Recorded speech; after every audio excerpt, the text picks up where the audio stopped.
Olá a todas, olá a todos. Esse é o Café com Lep, sejam bem-vindos. Eu sou Daniel Santos e hoje nós vamos fazer um episódio especial que vai complementar a terceira temporada, porque temos aqui o prazer de receber um convidado ilustre, que é o Michael França, um pesquisador da jovem geração de economistas, mas que também dialoga com vários outros campos do conhecimento, e que, além de ser colunista da Folha, recentemente ganhou o Prêmio Jabuti acadêmico por esse livro, Números da Discriminação Racial, que tem sido bastante divulgado no Brasil e que trata das desigualdades raciais especialmente, mas das desigualdades de modo geral. E o Brasil é um campeão internacional de desigualdade. Michael, seja muito bem-vindo. Se você quiser se apresentar, seu currículo é extenso, acho que você vai fazer esse trabalho melhor do que eu. Obrigado, Daniel, e obrigado a todos que estão nos ouvindo. Meu nome é Michael França, é um prazer enorme estar aqui nessa conversa. Apesar de chamar Michael França, tem muita gente que me conhece por Michel França, Michael França e essas várias derivações, mas quem está aqui hoje conversando com vocês é o Michael França. Eu sou colunista do jornal Folha de São Paulo, tenho trabalhado muito debate ligado à mobilidade social, desigualdades, seja raciais, de gênero e desigualdades sociais. Eu sou coordenador do Núcleo de Estudos Raciais do INSPER e tenho trabalhado muito com orientações de governos, tanto a âmbito federal, quanto estaduais e municipais.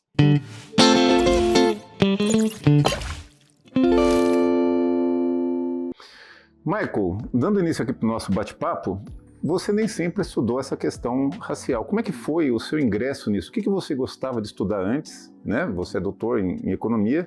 O que você estudava antes e como é que foi esse seu interesse pelas questões étnico-raciais no Brasil? Bom, Daniel, essa pergunta é muito curiosa porque eu não me imaginava estudando questões raciais. Quando eu estava saindo do doutorado, minha ideia era pesquisar impactos dos choques climáticos em variáveis de saúde. Muita gente não sabe disso.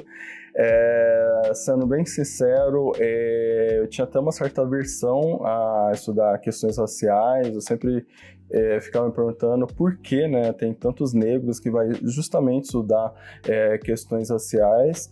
E quando eu estava fazendo um pós-doc no INSPER, veio o caso do George Floyd, e aí, depois daquela discussão toda, eu me toquei que, por exemplo, os economistas não estavam fazendo muita coisa no Brasil para a agenda racial. A gente sabe que tem algumas contribuições muito pontuais de economistas fazendo alguns estudos importantes, mas em larga escala, vamos dizer assim, faltava muita coisa a ser feita, tá? E além disso, eu também me toquei que minha formação foi na USP, enfim, e quando eu saí, eu me toquei que basicamente eu não tinha um amigo negro.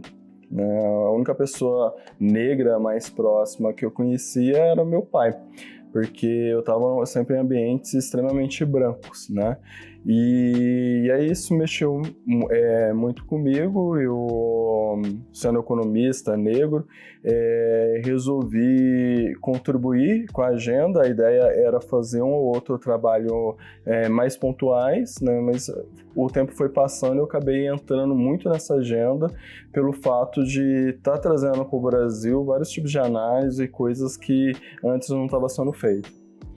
E como tem sido esse processo? Então, você começou a estudar o assunto e criou o NERI, o NERI está indo super bem no INSPER.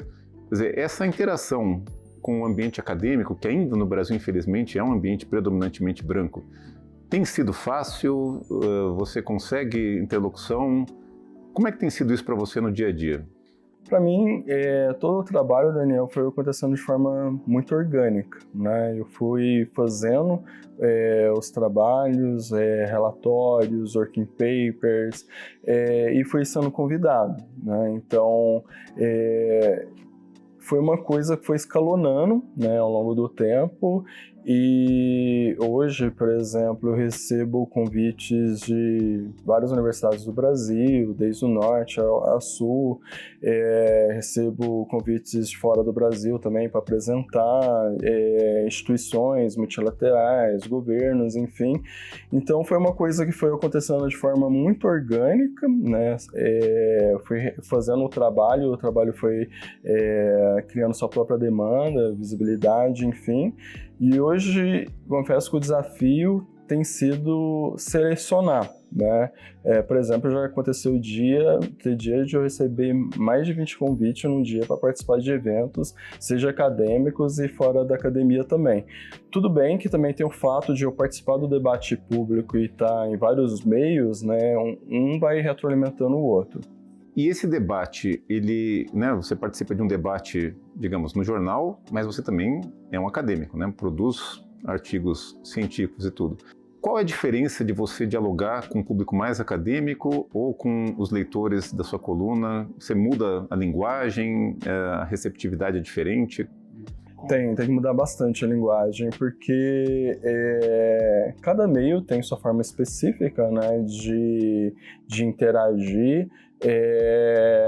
O grande público, por exemplo, você tem que tentar simplificar ao máximo a linguagem, captar a atenção, então isso tudo requer um certo exercício, né? Então, para ser bem mais específico aqui, desde quando eu me tornei colunista da Folha, o primeiro exercício que você faz é perguntar com quem você quer conversar. E lá atrás eu coloquei na cabeça que eu queria conversar com a sociedade, queria levar o conhecimento acadêmico, tentar levar para o maior número de pessoas. E para isso você tem que fazer um exercício de simplificação muito grande, tá? Então, depois de algum tempo, por exemplo, começaram a vir colegas, né, economistas que já estão no jornal há muito, muito mais tempo, conversar comigo para tentar também amplificar a mensagem, por causa que eles estavam sentindo que estava falando sempre só com os pares. Então, eu já recebi, colunas de grandes economistas do Brasil, que já estão no jornal até há mais tempo, pedindo ajuda nesse processo de simplificação, tá, da linguagem. Então, tem isso. Eu acho que, por acadêmico, conseguir falar para um público mais amplo requer um certo treinamento e um certo esforço para isso, que em muitos casos, às vezes, os acadêmicos não têm, né, esse interesse e esse esforço de querer falar com o grande público. E também tem uma outra coisa também, a dificuldade de simplificar a linguagem, às vezes ficar simplista demais, tá? Tem muitos esses riscos quando você está escrevendo, tentando levar a coisa para um público maior, de tentar simplificar, e às vezes o negócio ficar simplista demais, às vezes começar a gerar vários tipos de interpretações, e às vezes o acadêmico, por fato de querer ter muito rigor nos detalhes ali, é uma coisa que ele não quer fazer. Tá? Então, a comunicação parece ser uma coisa trivial, mas quando você vai olhar na entrelinhas não é muito trivial. Deixa eu te perguntar uma coisa. O Drauzio Varela, uma vez conversando conosco, falou do início da carreira dele. Ele era um aluno de doutorado destacado na Faculdade de Medicina, quando foi convidado pela Jovem Pan para fazer vinhetas falando de saúde pública para a população. E ele topou. Ele achou que levar a ciência para o maior número de pessoas era uma missão para ele. Mas isso, naquela época, então, né, com as lentes ali dos anos 80, fez com que a academia o olhasse com muito receio, ao ponto de ele desistir da carreira acadêmica. Hoje você acha que a gente consegue conciliar a carreira acadêmica com essa interação com o grande público? Como que é isso? Quer dizer, ou as pessoas têm que fazer escolhas, ainda existe um pouquinho de receio dos nossos pares acadêmicos com quem se expõe no jornal? Eu acho que tem várias coisas, né? Tem a primeira coisa, a questão dos incentivos, né? A gente sabe que, por exemplo, para publicar bem, o processo de publicação não na economia principalmente, não é muito fácil. E os incentivos, né, muitas vezes levam o acadêmico só a ficar no mundo acadêmico, né? para ele crescer ali profissionalmente, mas às vezes tem que publicar, tem a burocracia da universidade e tem todas essas dificuldades todas. Mas acontece também que a gente está passando um grande processo de transformação, né, cultural, tecnológico, enfim, que a universidade está ficando para segundo plano. Essa que é a grande verdade, né? Aquele protagonismo, né, dos acadêmicos, das universidades, que já foi grande no passado, hoje em dia está ficando um pouco mais, deixado um pouco mais de lado, mas um pouco mais escanteio. Então eu acho que a gente tem que repensar também o papel do acadêmico e os incentivos também ligados à universidade. Então eu costumo falar, Daniel, que eu acho que se a gente conseguisse da academia pegar todo o conhecimento que a gente já tem acumulado e conseguisse transmitir melhor, fazer chegar na ponta, no gestor público, na população, possivelmente a gente já ia ter uma série de externalidades muito positivas e grandes ganhos como sociedade. Mas esse esforço não foi feito.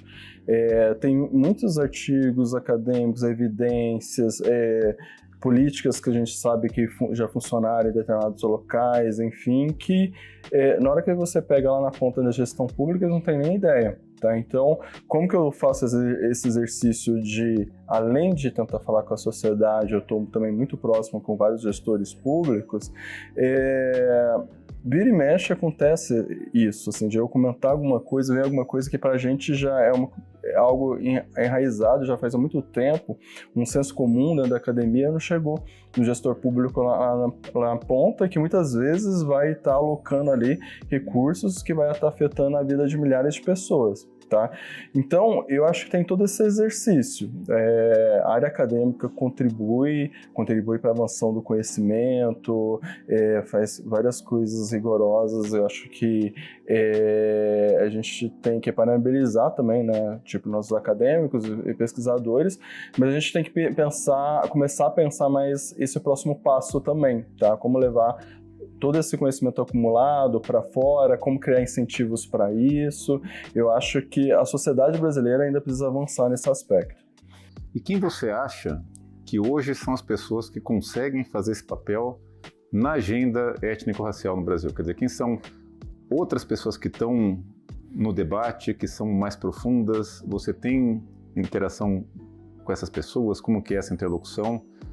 Se você conseguisse mapear o nosso relevo intelectual nessa pauta, o que você contaria para nós? Bom, eu acho que na área racial, né, tem a Djamila Ribeiro, que acho que começou a fazer um trabalho muito bom nesse sentido, né? Ela tem uma formação em filosofia e ela começou a trazer vários debates, tanto fora do Brasil quanto aqui no Brasil, uma linguagem acessível em livros relativamente curtos, né? E na internet. Então, por exemplo, um livro curto que nem esse daqui, a Djamila tem uma série chamada Feminismos Plurais, que teve uma expansão muito grande para além dos muros da universidade. Ela se preocupa muito com a questão da linguagem, de ser uma coisa acessível, de trazer, né, pessoas negras também para o debate, tanto racial quanto de gênero. Então, nesse aspecto, né, eu acho dela pensar muito na questão da linguagem e ter vindo já faz um bom tempo trabalhando isso nas redes sociais, na internet, eu acho que ajudou a agenda, né, da equidade racial, a agenda da equidade racial e a agenda racial como um todo a avançar de uma forma significativa no país, tá? Ela é uma pessoa que sempre teve ali meio que um pé, né, dentro da universidade e um pé fora. Bacana. E agora, Michael, vindo um pouco mais para o trabalho que você tem feito, né? Então, a gente falou aqui do Números da Discriminação Racial, você apresentou também A Loteria do Nascimento, que é um livro mais recente, e que também, né, você acabou de me contar que já esgotou a 3ª edição, ele foi lançado há menos de 6 meses, não é isso? Eu acho que foi 3 meses e pouquinho, e a 3ª edição já está quase esgotando. A 3ª edição já está quase esgotando. Quais são as principais descobertas, se a gente tivesse que contar um pouco, fazer um grande resumo, que eu sei que a gente não tem aqui o as 3 horas que a gente, né, precisaria para destrinchar, mas se você pudesse contar para nós um pouco, né, ou dar ênfase no capítulo que você escreveu, da hereditariedade da meritocracia, que eu achei muito interessante, né? Conta um pouco para nós. Então, esse livro, ele começou... O subtítulo é Filha da Porteira termina a universidade, mas não alcança o filho do rico. Né? É de uma coluna minha na Folha, que eu escrevi justamente discutindo todos os desafios que as pessoas de origens mais favorecidas, negros, mulheres, têm depois, mesmo de terminar a universidade em um bom centro, uma boa universidade, mesmo assim, a ideia é que a classe, a raça, o gênero vai continuar operando no mercado de trabalho e nos resultados ao longo da vida. A ideia é que a educação não vai conseguir zerar ali todos os desafios, por exemplo, que raça, gênero e classe social tem na vida do indivíduo. Mas o ponto central desse ponto inicial é que quando eu fiz essa coluna da Folha, eu pensei assim, mais uma coluna qualquer que a gente acaba escrevendo no jornal, e ela foi uma coluna muito viral, deu uma repercussão muito grande nas redes sociais, principalmente no LinkedIn, e aí eu fiquei com esse sentimento de que estava pegando ali uma espécie de um sentimento da população, né? A sensação de uma certa frustração. E eu sempre pensei depois desenvolver um pouco mais essa ideia em um livro um pouco maior. E aí veio essa ideia depois de desenvolver nesse livro, que é um livro relativamente curto, mas tentando explicar todos os mecanismos que vai fazer com que só a educação não basta, né? A educação, a ideia é que é uma condição necessária, mas não suficiente. E aí, a primeira coisa da ideia desse livro também é uma linguagem mais acessível, tá? Então, acho que é uma coisa que tem ajudado a ele ter toda essa repercussão que está tendo, porque foi basicamente o seguinte: eu lancei ele lá em São Paulo e só, fui fazer lançamento em outras cidades, repórteres, mídia fica procurando, eu peço pro Felipe falar, só que o Felipe é um pouco mais tímido, enfim. Então foi um livro que eu lancei e basicamente não fiz todo aquele trabalho de lançamento e tá dando uma repercussão muito grande e essa repercussão tem sido muito boca a boca. Eu acho que o fato central tá nisso, de que há uma geração, né, que foi para a universidade, se esforçou, atravessou uma série de barreiras, mas na hora que chega no mercado de trabalho ainda tem uma série de desafios, né, e há uma certa frustração relacionada a isso, tá? Ver ali os filhos da elite muitas vezes avançar de uma forma muito mais rápida do que os filhos da porteira, o filho da empregada doméstica, e há esse sentimento de um certo ressentimento. E aí eu vou tentando, no livro, trabalhar um pouco mais esses canais, porque a educação por si só não basta. Então eu vou aproveitar esse gancho para fazer uma pergunta que eu estava guardando aqui. Se educação não basta, o que precisa? Ou seja, o que mais precisa? E aí eu queria que você aproveitasse para falar isso tanto na perspectiva da política pública quanto da ciência. Quer dizer, aonde que tem massa crítica, tem bastante gente fazendo pesquisa, o que são temas ainda inexplorados, mas que são importantes e que de quebra, penso eu, que é um pouco talvez para onde você esteja direcionando sua própria pesquisa. Mas como que você hoje mapeia ali a política pública e a ciência em termos de o que a gente já sabe ou já tem e o que ainda falta? Vamos lá. Pensa, por exemplo, duas pessoas saindo do mesmo curso, da mesma universidade. Vamos supor aqui da USP, né? Uma universidade de elite, enfim. Só que uma vem de uma origem familiar muito favorecida, uma vem de uma família mais rica, outra vem de uma família mais pobre. Se pensar, por exemplo, os concursos públicos, né? Uma vai poder, às vezes, ficar anos ali se preparando para um concurso público e a outra não, né? A outra, às vezes, vai prestar só uma vez, ou às vezes vai ter que ir para o mercado de trabalho direto. Então, uma primeira coisa é pensar a forma como os concursos públicos são feitos, né? Será que não teria que ter mais reserva de vagas nos concursos públicos? Será que a elite da elite, ainda esses concursos que pagam super salários, deveriam continuar entrando durante um período, deveria ter uma reserva de vagas para esses concursos, né? Porque no final do dia, o filtro que está sendo colocado ali é um filtro de classe, né? Tem vários concursos, por exemplo, o fato do indivíduo poder ficar ali 2 anos, 3 anos estudando e se preparando é o que está filtrando, não é a sabedoria dele. Tá? Tem pessoas extremamente talentosas ali de baixa renda que às vezes não vão conseguir entrar em determinados lugares porque não tem essa disponibilidade de renda. Mas tudo bem, aí a gente está falando só em relação ao setor público, mas agora vamos pensar o setor privado.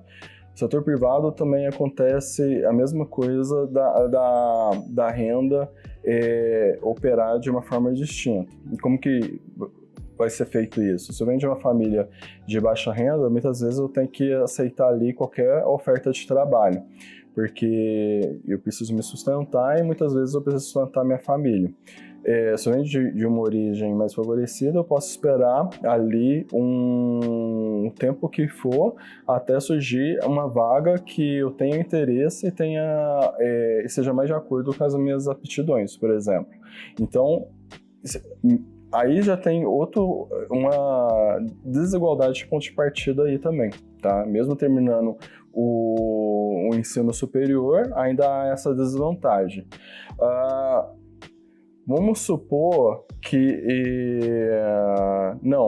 o filho do porteiro e o filho do rico entram ali na mesma ocupação, numa empresa, mas há outros aspectos que ainda vai afetar ali, como, por exemplo, o background cultural. Tá? Então, se eu sei falar, sei lá, mais de música erudita, já viajei para vários países, enfim, isso pode gerar uma relação com o meu gestor, com o diretor da empresa, muito diferente do que o rapaz ali que vem da periferia.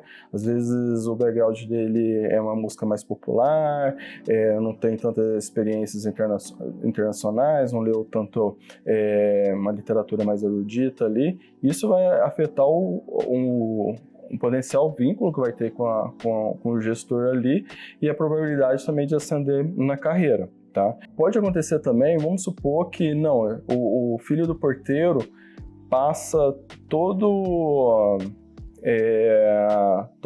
essas barreiras, ele consegue não só entrar no mercado de trabalho, mas deixar o filho do rico para trás no mercado de trabalho. Vamos supor que ele vai ter uma renda super alta, mesmo assim pode levar algumas gerações para ele acumular o capital que o filho do rico tem, que vai herdar de herança, enfim, o patrimônio familiar de algumas famílias, né, a gente está falando de alguns milhões, né?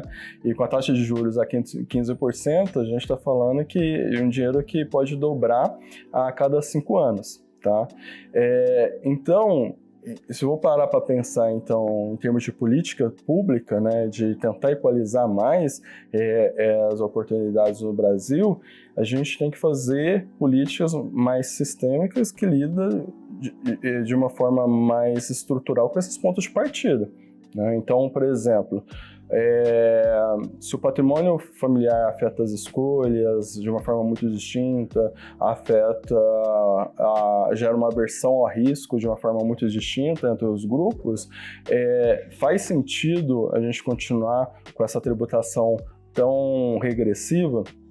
Tá? Meu ponto é que se você quiser fazer coisas mais estruturais no Brasil, você tem que aumentar e muito a progressividade dos impostos. Tá? Então, a gente sabe que a regressividade, o esforço fiscal é maior para os mais pobres, para a classe média, eles pagam um percentual de impostos maior em relação à renda do que os mais ricos, né?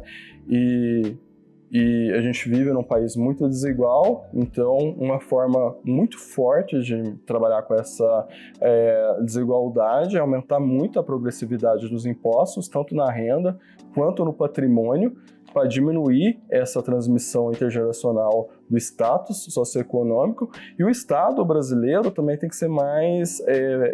ele também, em muito aspecto, é regressivo na forma que gasta os recursos, né? O próprio sistema educacional público, a gente sabe que em algumas menções ali acaba sendo regressivo, né? E a educação acaba sendo um sistema de reprodução das desigualdades. Então, a gente gente precisa pensar em políticas de larga escala. E o Estado faz essa política de larga escala, tipo, mais progressividade na tributação, mais progressividade nos gastos e também uma série de conjunto de políticas institucionais para mudar essa dinâmica. Então, no mercado de trabalho, por exemplo, como funciona muito por indicação, e acaba que a indicação favorece determinados grupos que já estão lá, né, o grupo formado por homens brancos de renda mais alta, acaba sendo favorecido por processo de indicação, porque acaba indicando outros homens brancos de alta renda pelo fato das redes de contato ser formado por homens brancos de alta renda. A gente está num país muito segregado. Então, essas políticas de contratação, por exemplo, por indicação, acaba retroalimentando desigualdades. A gente precisa lidar também com isso no mercado de trabalho.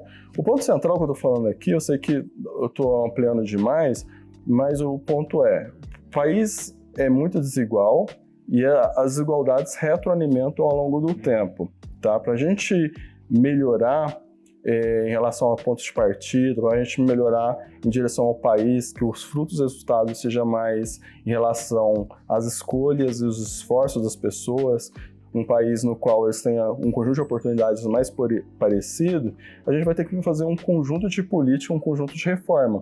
Toda vez que começa a falar assim, uma política, uma bala de prata aqui, outra ali, muitas vezes eu fico até com receio, né? E eu acho que a gente da academia pode ajudar muito nesse aspecto de mostrar que no final do dia é um conjunto de políticas para lidar com as desigualdades. E deixa eu te fazer uma pergunta, quer dizer, você falou muito de políticas associadas à geração e acumulação de renda e de patrimônio, né? Mas eu sei também que você andou estudando racismo climático, né, e outros aspectos da sociedade. Você enxerga também que essas outras políticas perpetuam a nossa desigualdade ou elas afetam apenas a geração dos vivos? Como que é isso? Então, aí eu estou pensando não só no clima, mas violência, né, segurança pública, pensando saúde. Você tem estudado isso? Como que está essa questão? Então, a questão climática, Daniel, acho que ela é bem impactante porque, veja bem, né, a gente já tem um conjunto de estudos meio que mostrando que afeta o desempenho cognitivo das pessoas, quando fica muito quente, fica mais difícil as pessoas raciocinar, pensar e diminui ali a performance em termos de desempenho cognitivo. A gente também tem estudo mostrando que tem impacto no próprio desenvolvimento humano, a pessoa se sente mais cansada, exausta, enfim, e também no desempenho do capital físico, né, dos equipamentos, enfim. Então, você pega o país, a gente sabe que os lugares mais quentes, norte, nordeste, que vai sofrer mais com o aquecimento climático, e até agora, por exemplo, em várias escolas não tinha nem climatização. Tá? Então, já tem escolas que já tem uma vulnerabilidade socioeconômica maior, tem maior proporção da população negra e que vai sofrer ainda mais com esses choques climáticos. Tá? Então, eu não tenho mapeado isso, mas chutaria que mesmo em lugares como São Paulo, por exemplo, pode ser muito provável que na hora que a gente começa a olhar as escolas públicas que tenha algum tipo de infraestrutura, como um ar-condicionado, seja nas regiões mais centrais e possivelmente as escolas mais periféricas não teria que olhar, né, fazer esse tipo de análise para ver, mas por que essa hipótese? Porque as desigualdades, muitas vezes, elas são cumulativas, né, e muitas vezes, se você não tiver um olhar atento para quem está mais para trás, quem está mais na periferia, enfim, geralmente são os últimos a receber, tá? Então você pensa, periferia, muitas vezes não vai ter ali equipamentos públicos como museu, como biblioteca, como praça, como muitas vezes saneamento básico. Por quê? Porque no final do dia existe uma série de processos ascentivos que aqueles que estão para trás são os últimos a ser lembrados, tá? E na questão climática, não só na questão climática, como em outras dimensões, a gente precisa reverter isso. Aqueles que estão ficando para trás deveria ter nossa atenção, deveria ser os primeiros a ser visto, porque imagina só, é uma coisa intergeracional. Se eu já estou nascendo para trás, eu tenho um ponto de partida muito pior e eu ainda recebo menos atenção, menos investimento, a tendência é de eu ir ficando só para trás, intergeracionalmente aumentando a distância. Então, o Estado precisa sempre olhar para aqueles que estão ficando para trás e focar os investimentos neles para tentar diminuir essa desigualdade de pontos de partida. Tá? Mas o Estado brasileiro não faz isso. O Estado brasileiro, muitas vezes, o que faz é a questão na frente, recebe mais e as distâncias se amplificam dentro de uma geração e entre gerações. Tá? Então, eu acho que a gente precisa trabalhar nisso, tá na questão climática, a questão da violência, que nem se destacou também. No final do dia, quem são mais afetados são as comunidades mais periféricas. A gente tem estudo mostrando, por exemplo, quando tem um tiroteio que aumenta a evasão escolar, que os professores às vezes deixam de ir para aquelas escolas, e se os bons professores muitas vezes vai deixar de ir para uma comunidade por causa da violência, é uma outra camada de desvantagem que a gente está falando. Então, mais uma vez, como o processo de desigualdades ele é cumulativo, tá? A gente tem que ir trabalhando todas essas camadas para fazer com que esses grupos que estão marginalizados, que foram marginalizados, foram excluídos, tenha atenção também, tenha realmente oportunidades, né, de se desenvolver. Da forma que está, muitas vezes é um erro, né, como sociedade, que a gente pensa em relação a esses grupos. Por exemplo, não dá uma infraestrutura adequada, não dá saneamento, não dá uma educação adequada, e no final do dia, às vezes, ainda culpa aqueles indivíduos pelo fato de não estar prosperando. Michael, vamos indo para a nossa última pergunta, que já recebi aqui o aviso que nós estamos perto do final da conversa.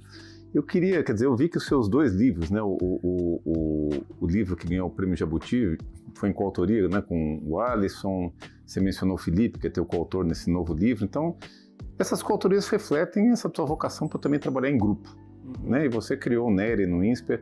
Fala um pouco do NERI, fala um pouco das pessoas que estão no NERI, como que está avançando, conta um pouco desses ainda mais jovens talentos, porque você é jovem, mas enfim, tem outros que ainda estão sendo incubados aí no teu núcleo.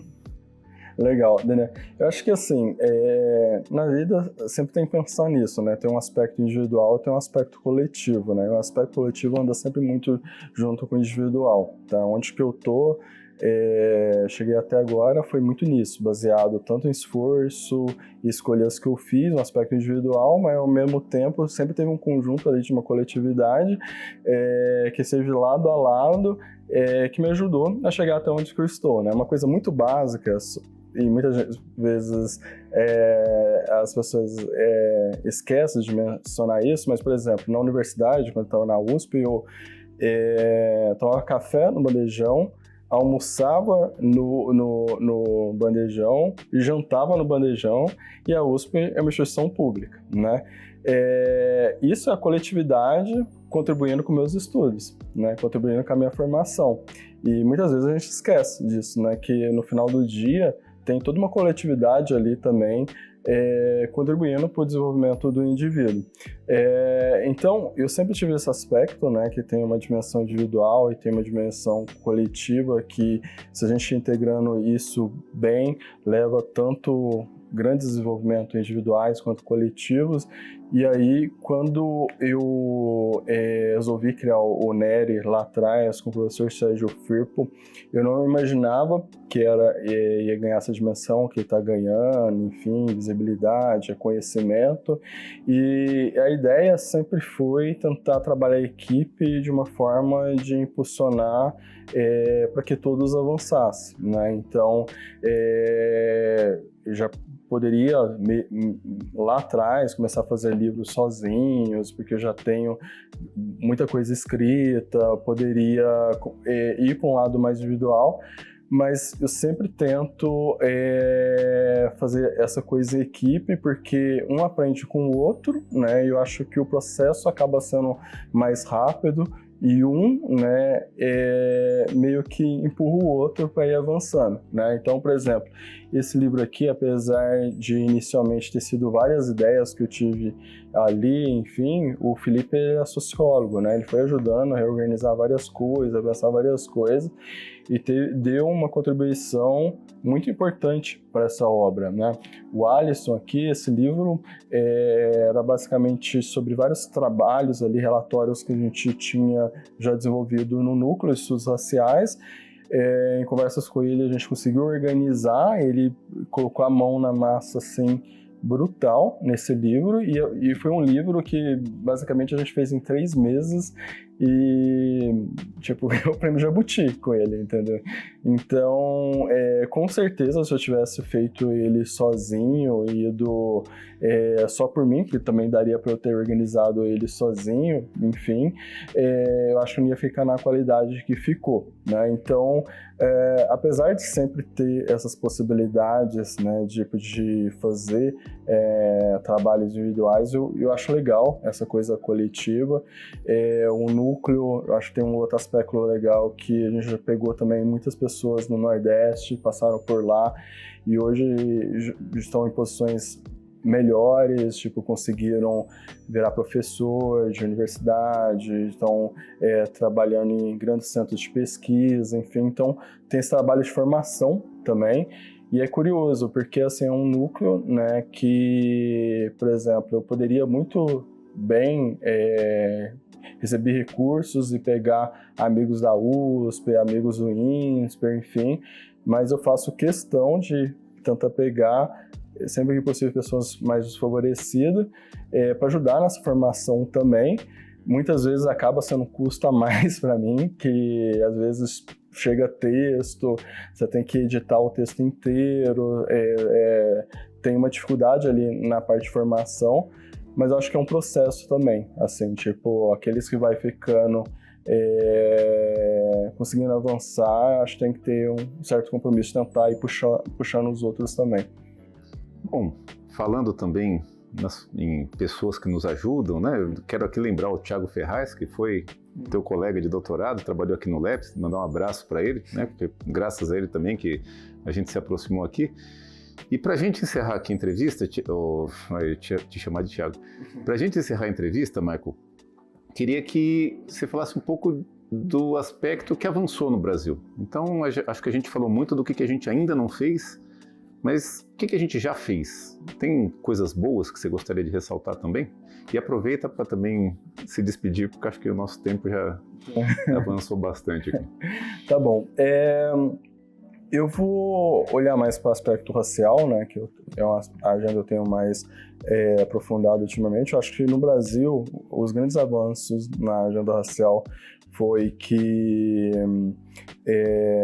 primeiro, a gente está falando mais sobre raça, né? No passado era um debate, muitas vezes era jogado para debaixo do tapete, hoje em dia não, se discute mais e várias pessoas que antes tinham uma visão um pouco turva, né, sobre o debate, estão bem mais abertos a pelo menos entender um pouco mais da discussão, isso acho que é um aspecto bem positivo. Um outro aspecto positivo é o gap racial em termos de escolaridade. A gente fechou no ensino fundamental está quase fechando no médio, no ensino superior ainda não fechou, mas a gente formou, né, está formando mais negros e brancos de origem desfavorecida também, dado todo esse processo de democratização, de expansão das universidades. E eu acredito que essa turma, né, que foi sendo gerada, que vem de origem desfavorecida, apesar de chegar no mercado de trabalho, apesar de ainda ter uma série de desafios, eles estão ocupando posições chaves, né, na sociedade brasileira, uma sociedade muito desigual e muito estratificada, mas está trazendo novas perspectivas, novas análises, nova forma de pensar o Brasil, e eu acho que no final do dia esse que vai ser, tem sido já o grande impacto na sociedade brasileira, né, que é uma sociedade que durante muito tempo, para o bem e para o mal, foi uma sociedade vista pela visão do homem branco de alta renda, né, que pensou ali a sociedade, era representação política, estava em todos os aspectos e acertou e errou, né? Agora tem novos grupos trazendo novas percepções, narrativas, de tal forma que pode ajudar a, quem sabe, acertar mais do que errar, tá? Então, eu vejo com bastante otimismo, né, essa nova configuração que está surgindo na sociedade brasileira, de amplificando um pouquinho, é lento e gradual, mas a diversidade, tá? Enfim, e para concluir, obrigado, tá, pelo convite, Daniel, foi um prazer aqui estar nessa conversa com vocês, estar aqui conhecendo o LEPS, e é isso. Michael, muito obrigado, um grande prazer te receber aqui conosco. Queria com isso também agradecer a todo mundo que acompanhou essa terceira temporada. Agora, de verdade, a gente está encerrando. Esse era um episódio especial que a gente estava aguardando para vocês. Continue acompanhando o Café com Lepes e em breve nós vamos ter a 4ª temporada. Até mais!